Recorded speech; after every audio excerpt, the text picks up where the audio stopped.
বেশিরভাগ হাজবেন্ডেরা বাসায় যেদিন থাকবে সেদিন রিকোয়েস্ট থাকবে যে বাসার নাস্তা খাবে, বাইরের নাস্তা খাবে না। তো আজকে আপনাদের ভাইয়া বাসায় আছে, আমাকে বলছে একটা মজার কোনো পিঠা বানাও বা কোনো নাস্তা বানাও।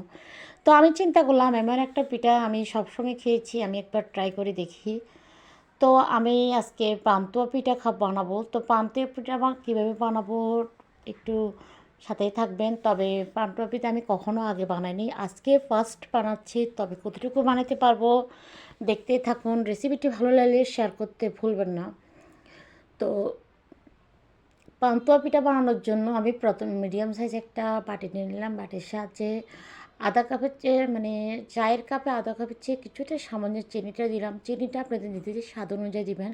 তারপরে একটু লবণ দিলাম। তারপর এখানে আমি 3টা ডিম নিলাম, একটা ডিম ফেটে নিয়ে নিলাম। তারপর ডিম এবং চিনি লবণ একসাথে ভালো করে একদম মিহি করে নিলাম। তারপর খুব ভালো করে মথতে হবে, অবশ্যই ভালো করে ফেটতে হবে।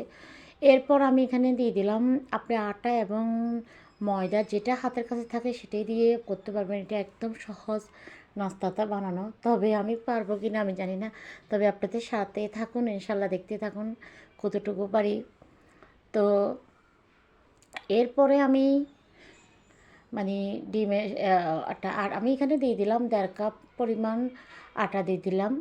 তো আটা দিয়ে ভালো করে নেড়ে চেড়ে দিলাম। তারপর 1 কাপ পরিমাণ নিলাম দুধ, লিকুইড দুধ। তো লিকুইড দুধ দিয়ে আমি মানে সবগুলো একসাথে দেওয়া যাবে না, অল্প অল্প দিয়ে ভালো করে নাড়তে হবে অনেকক্ষণ। হ্যান্ড উইচার দিয়ে নাড়তে হবে, অবশ্য অনেকক্ষণ ভালো করে নাড়তে হবে। এটা যত ভালোটা নাড়বেন ততটাই সুন্দর হয়। তো মূলত যে কোনো নাস্তার বানানোর মধ্যে থেকে ডোটা ভালো হতে হবে, যে কোনো রান্নার মূলটা ভালো হলে সব ভালো হয়। তো আমি অনেকক্ষণে করেই দুধটা অল্প অল্প করে দিয়ে একদম ডোটা কমপ্লিট করে ফেললাম, দেখতে পাচ্ছেন। তারপর আমি দেখতে পাচ্ছেন পাতলা কতটুকু হয়েছে, এটাও আমি আপনাদেরকে হাতের সাহায্যে ইয়ার সাথে দেখাচ্ছি। এটা পাতলা হবে না এবং ঘন হবে না, একদম মিডিয়াম সাইজ রাখতে হবে যাতে নষ্ট যেন না হয়। তার একটা বাটি নিয়ে নিলাম। তখন আমি যখন চুলার সামনে যাব, ওখানে আমি চুলার সামনে আগে থেকে একটা প্যান বসাই রাখলাম, ওখানে যেন প্যানটা গরম হয়ে যায়। একটু তেল দিয়ে বসাই দিলাম ওই দিক দিয়ে। আর এদিক দিয়ে একটা ডিম বাটিতে ফেটে নিলাম, কুসুম যেন কোনো অবস্থাতে না পারে। তো দেখতে পাচ্ছেন এখানে আমি প্যানে প্রথমে একটা ভুল করলাম, এখানে এতে আমার শুরু হলো ভুল। কোথায় কোথায় ভুল হয়েছে সেটা অবশ্য আপনাদেরকে বলবো, ভুল মাত্রই মানুষের জীবন।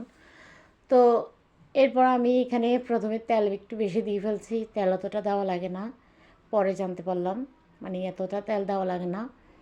তো আমি দিয়ে দিলাম তেল বেশি। তারপর ডিমটাকে আমি আরেকটা ভুল করলাম, এখানে ডিমটাকে আমি দুই সেট থেকে একটু ছোটো করা উচিত ছিল। তো লম্বা শেপটা করা উচিত ছিল, তো আমি সেটা করতে পারিনি। তো সেটা করতে আমার মাথায় ছিল না আসলে। এরপরে আমি এখানে আরেকটা ভুল করতেছি, সেটা হলো তেলটা একটু কম নিয়ে নেওয়া উচিত ছিল। যতটুকু প্যানে ছিল অতটুকুর থেকে কিছুটা তেল নিয়ে নেওয়া উচিত ছিল। তো আমি নিয়ে একই অবস্থা আমি দিয়ে দিলাম। তারপর প্রথম অবস্থাটা তো দেখতে পাচ্ছেন এটা এতটা সুন্দর হয়নি।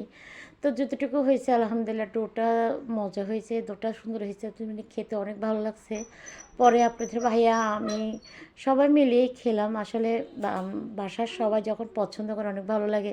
আর আপনাদের ভাইয়া আমার যে কোনো নাস্তা যে কোনো রান্না আল্লাহ আলহামদুলিল্লাহ আপনাদের দোয়ায় অনেক অনেক পছন্দ করে, অনেক ভালোবাসে।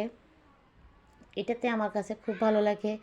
আমার একটু কষ্ট এবং ভুল ত্রুটি থাকলে আসলে হাজব্যান্ড যখন বলে যে ভালো হয়েছে, আমার নিজের কাছে অনেকটা ভালো লাগে। তো আমি এখানে ডিমটা যেভাবে দিতে হয় সেটা আমি দিতে জানিনি। তো নেক্সট প্রথমটা তো যা করতে পারছি, পরেরটা কী হয় ওটাও দেখতে থাকুন। আসলে ভুল মাত্রই মানুষের জীবন। মানুষ সবাই যে সব কিছু সবসময় পারফেক্ট পারবে এটা কোনো কথা না। অনেকেই আছেন একটু ভুল ত্রুটি হলে রাগে যায়। ফ্যামিলির মধ্যে এদিকে আসলে এগুলো করাটা উচিত না। সবাই যে সব কিছু পারফেক্টভাবে পারবে সেটা কোনো কথা না।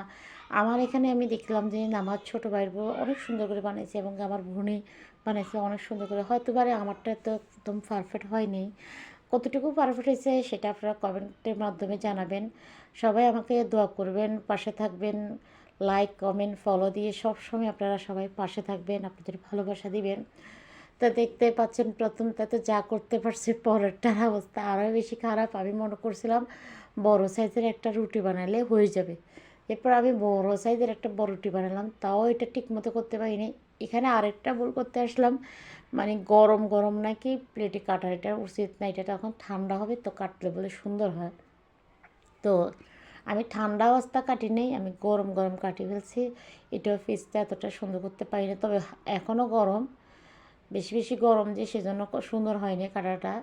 তবে ও পাশেরটা মানে প্রথম যেটা করছে সেটা মোটামুটি সুন্দর হয়েছে, কারণ আমার কাছে মনে হচ্ছে আর কি। আপনাদের কাছে কতটুকু সুন্দর লাগতেছে এবং ভালো লাগতেছে অবশ্যই কমেন্ট করে জানাবেন। তো পরেরটা দেখতে পাচ্ছেন পিস করছে, যেন পিসটা পরেরটার পিসটা সুন্দর হয়েছে, মোটামুটি ধরা যাচ্ছে এবং খাওয়া যাচ্ছে, দেখতেও ভালো লাগতেছে।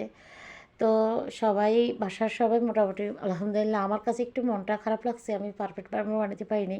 তবে বাসার সবাই অনেক অনেক পছন্দ করছে, অনেক পছন্দ, ওরা সবাই বলছে অনেক ভালো হয়েছে, আগামী দিন আরও সুন্দর হবে, কোনো সমস্যা না। আমরা অনেক পছন্দ করলাম, তুমি খুব রাগ করিও না। এই আর কি, সবাই ভালো থাকবেন, আমার জন্য দোয়া করবেন, ভালোবাসা দিবেন। আজকের মতন এই পর্যন্ত। ভুল মাত্র মানুষের জীবন, তবু আপনারা একবার বাসায় ট্রাই করবেন, আমার মতন না, আমার থেকে একটু পারফেক্টভাবে করবেন। সবাই ভালো থাকবেন, আল্লাহ হাফেজ।